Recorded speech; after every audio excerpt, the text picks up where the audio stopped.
Eat your veggies. This is one of the only bits of dietary and nutritional advice that you're ever likely to get that isn't either contradictory or confusing. It is the battle cry of parents and grandparents everywhere, trying to encourage their children on a path of good nutrition and health. Sadly, many of us have long since abandoned these words of wisdom, but science and research have proven the worth of these words. So let's take a moment, look over the research, reconsider these words, and assess whether or not we need to make a course correction. In the study, The State of U.S. Health, by Murray, Abraham, and Ali, we find that the leading cause of early death and disability in the United States is diet. I myself have worked in healthcare for 18 years, and in that short career, I have myself personally witnessed to the declining health of our general population. It is for these reasons that I have developed an interest in nutrition and diet as a means to avoid many of the lifestyle-related diseases that plague us today. Though the details of dietary information can seem confusing and conflicted, the majority of sound nutritional research agrees on at least one point. Health benefits can be had by removing overly processed foods from our diet and replacing them with whole plant foods. Let's begin by looking at these dangers of consuming processed foods and then consider the solution in replacing them with whole plant foods. Let's begin.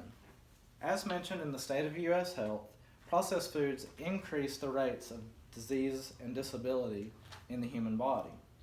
In Montiero's study, Nutrition and Health, we find that processed foods, that is, products containing adulterants like oil, salt, sugar, as well as other food additives, examples of this being prepackaged crackers and cookies that have added salts, sugars, and oils. These products actually increase the rates of inflammation and oxidation in the body. Both processes increase the rates of disease and harm in the body as well. In the paper by Juliana Hever and Raymond Cronus entitled Plant-Based Nutrition for Healthcare Professionals, we find that many of these substances are also carcinogenic, which means not only are they increasing the rates of disease in the body and the growth, but they can actually create new cancers, adding to the already burdensome load of carcinogenic substances that our bodies are exposed to daily. They continue that one of the greatest risks in the United States today in terms of diet is a diet low in fruits, vegetables, nuts, and seeds, and high in sodium, processed meats, and trans fats. These foods lead to excess caloric intake because of their artificially increased caloric density, making it difficult to maintain a healthy weight as well. Considering all of this, what does the research suggest that we do about the problem?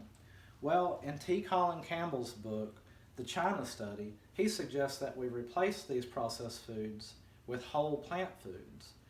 Examples of whole plant foods would be things that you would typically find in the produce aisle, like apples and oranges, celery, carrots.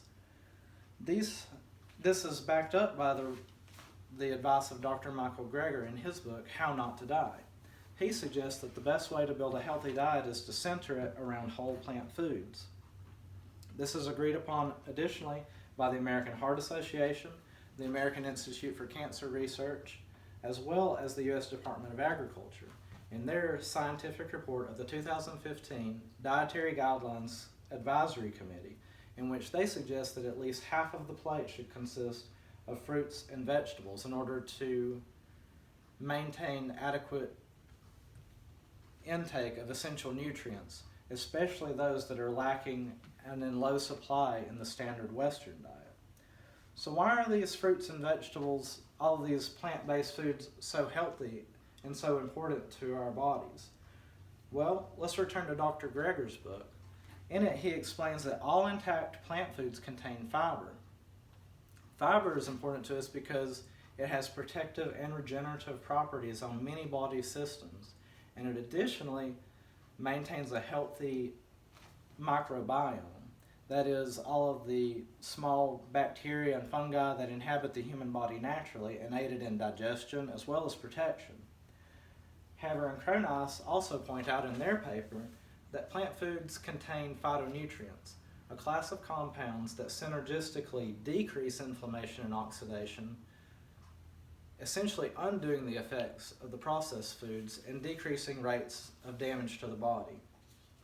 In review, while so much of the information in regards to diet and nutrition that we're presented with daily can be difficult to determine what is trustworthy and what is important, the overwhelming majority of evidence suggests that removing processed foods and increasing plant foods is the best way to maintain a healthy lifestyle. I hope that each of you is now aware of the dangers of consuming processed foods, as well as the benefits of replacing them with whole plant foods.